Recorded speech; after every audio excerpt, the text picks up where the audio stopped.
Sihor police મથકમાં એક આરોપીનો આપઘાતનો બીજો બનાવ।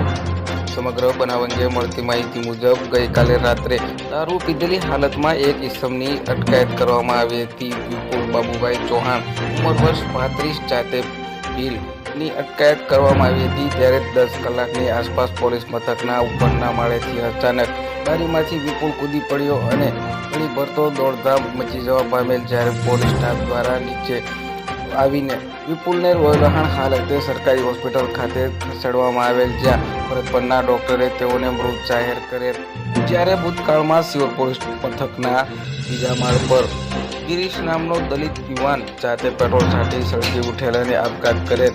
ત્યારે ફરી વખત આ ઘટના બનતા લોકોમાં ચર્ચા